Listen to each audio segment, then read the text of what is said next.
Hi again, everyone. So it's hard to believe, I'm sure, that we're really well over halfway or getting to halfway through this semester, through this course. And just to review, we've been through define, measure, and analyze. And now this brief video will describe for you a little bit about the improve process, the part where we're going to actually try to implement an improvement. So DMAIC, so define, measure, analyze, improve, and then the last one will be control. So the projects are coming together very nicely. We're very pleased, all of the faculty are, with you have some excellent project proposals. So this should be fairly brief and just in a way to really describe for you what this part of the process is, the improve part of the process. The idea now is to propose an implementation of an improvement that you hope will make a difference, that will change those those outcome measures that you identified. So what we're really looking for is improvement. So in this process that you're working on, a project proposal, we really consider this sort of a hybrid of evidence-based practice and quality improvement. So we put it together and say this is an evidence-based practice quality improvement project.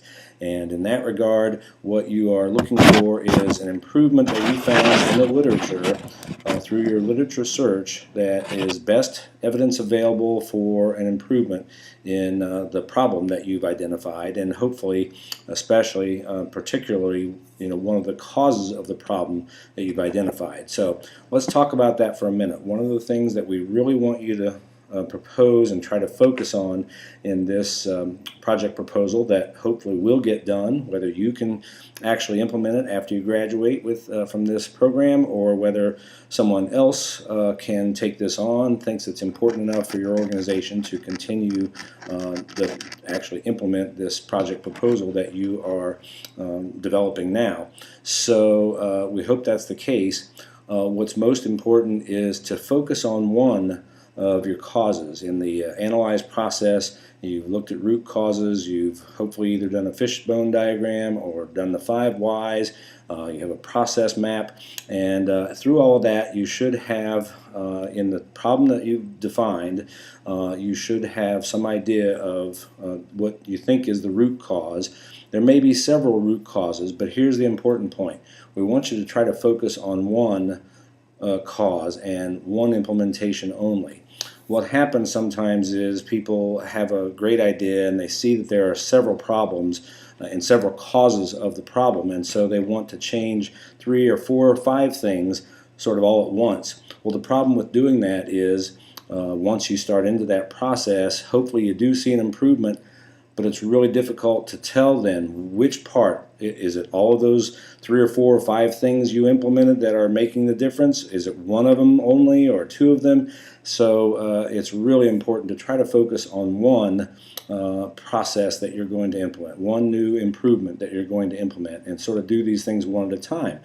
That's why the process overall is called continuous quality improvement, because hopefully in your project proposal you would propose one new evidence-based intervention to try to improve the process. Once that is actually done, hopefully the project is implemented, the intervention is implemented, the outcome data are gathered, and if you saw that there was an improvement, that's wonderful. That doesn't typically mean that that's where it ends.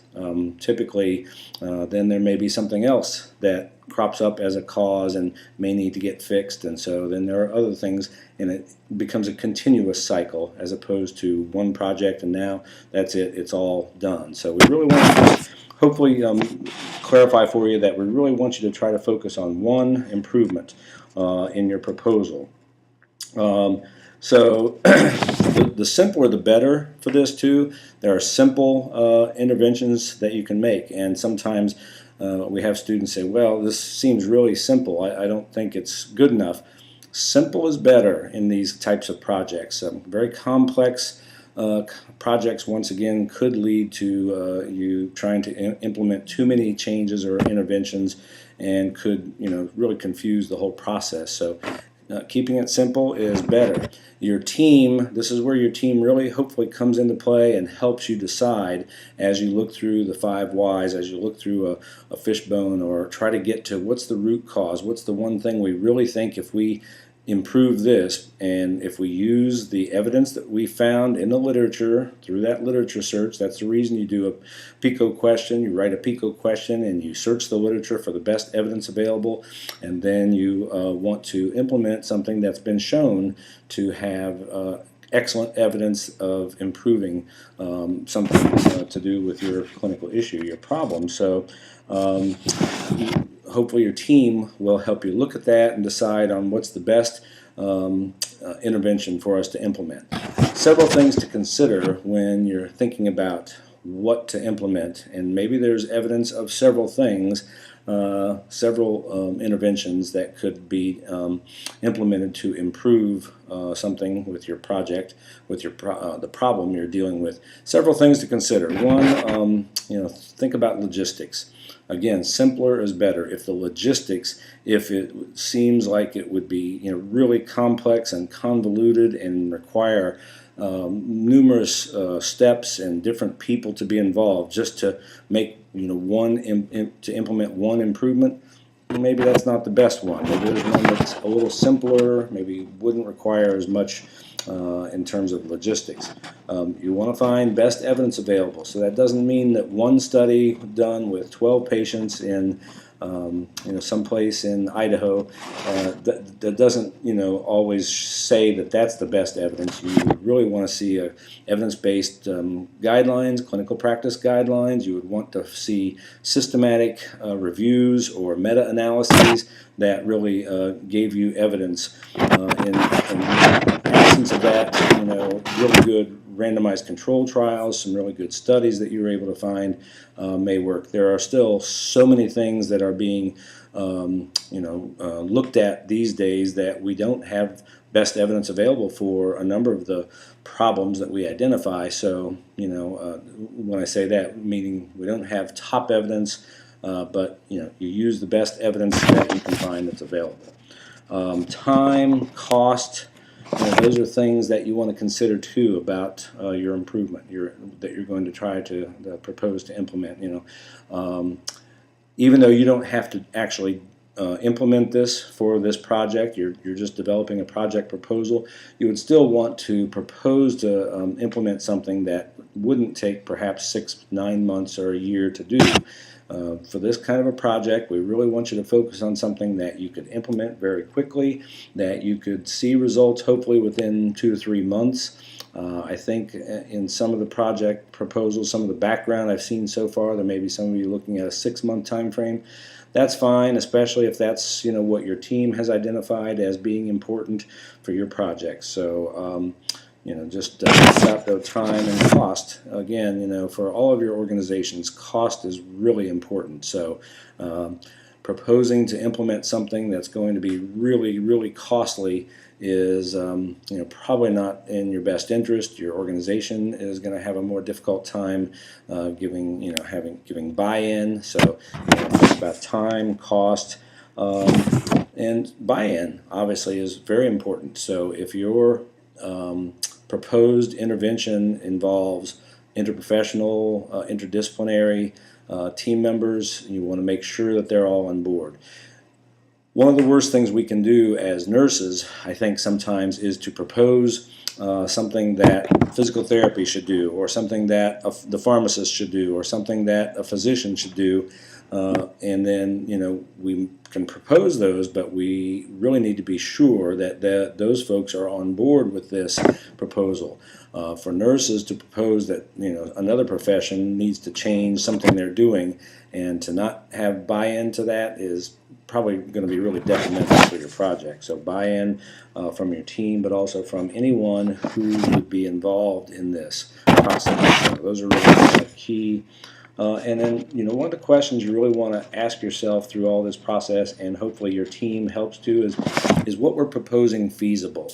it's great to have a grand plan for how to change the world, and we would all love to do that, and we recognize that it's typically not really feasible to make major changes and major improvements. For the purpose of this project proposal, we really want you to focus on something that's really doable, really feasible. And again, we hope that this is something that gets done, even after you graduate, so to really make a difference in your organization. So, and if that happens, by the way, too, I hope all of you will take this part to heart and say down the road that you owe MUSC and your RN to BSN program some gratitude for helping you develop this project proposal that hopefully eventually is going to actually help the organization and help improve patient outcome, help improve nurse satisfaction, patient satisfaction, provider satisfaction, whatever that may be. So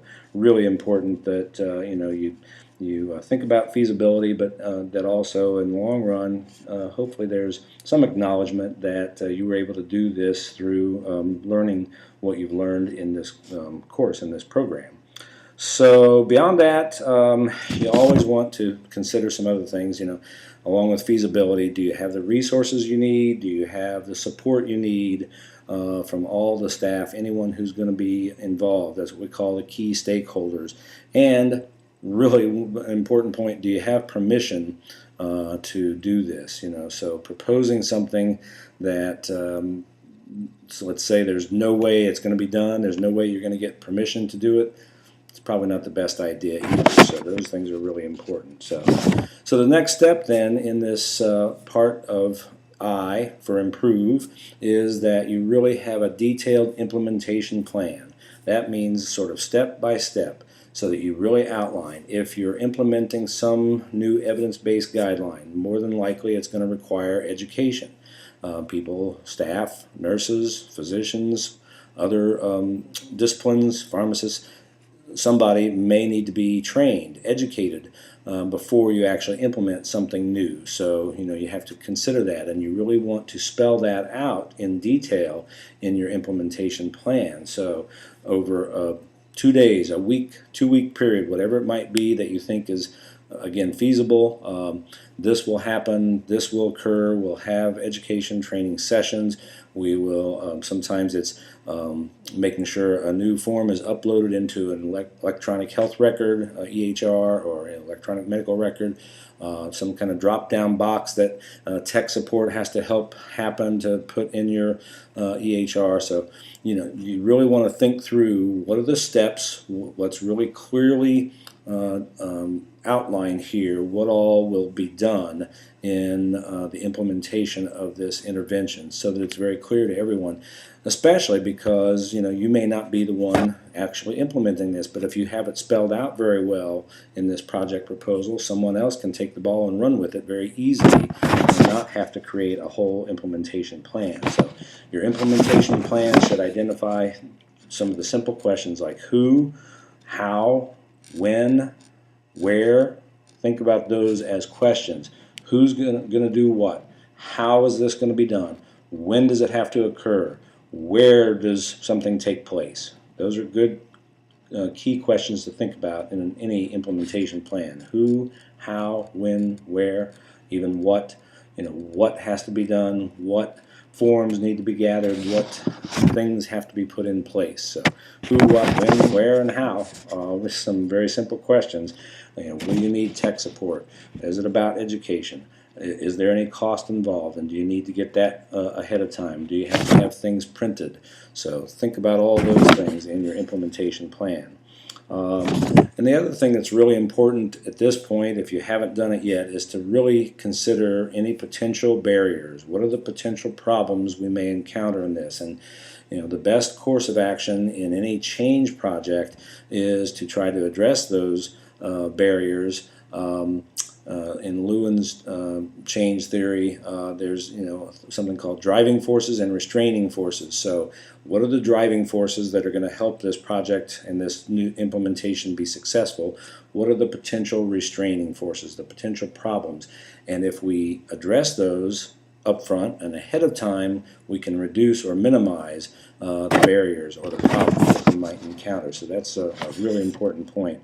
And that's something that you really want to talk over again with your team, your faculty member, to really think about how do we make sure that we address any potential barriers or problems. It's hard sometimes for one person who's developing this project proposal to sort of think about all of the ramifications and all the potential problems, but with the help of others, your faculty, and then obviously your team members, hopefully you can identify those potential problems and have a plan for how to reduce or minimize those as problems. Finally, then, in terms of your implementation plan and in talking about really getting ready to, or in your proposal of this intervention to improve something, is that you think about a method for compliance. How will you audit or monitor compliance? If it's educating nursing staff to do something differently, over the 2 or 3 month period that this is going to be implemented, how are you going to know if they are doing it the way you've laid it out? In any implementation plan, you want something that we call, typically in research we call this fidelity. You want fidelity. You want to ensure that everyone is doing everything the way you've mapped out, doing things the same way. If you've got a new improvement that you are implementing, you want to be sure that if you don't see an improvement in outcome measures in the long term, it sometimes could be because there wasn't adequate compliance. People didn't comply with your intervention or your implementation plan. Let me give you an example. In my dissertation study that I did to achieve my PhD, and I did some research, but part of it was also part of an evidence-based practice project. Part of my research included that, and it was to develop a nurse-driven protocol to remove indwelling Foley catheters after 48 hours based on a set of criteria, because my hypothesis was that to remove and reduce duration of catheterization would reduce CAUTIs, catheter-associated urinary tract infections, in the long run. 2 to 3 months into the first time that we first go around of this with using the nurse-driven protocol, we discovered that the nurses weren't using the protocol. They'd been educated on it. It was there. They were supposed to be using it, and they weren't. So then you have to re-educate and retrain and start over, and that's part of continuous quality improvement as well. A lot of times is it's starting, stopping, revamping, regrouping, and starting over again. So those are really the key points to this part of the DMAIC process: define, measure, analyze, improve, and the last part will be control, and that'll be coming soon. So good luck. Hope things are going well. Be sure and stay in touch with your faculty if you have questions or need help.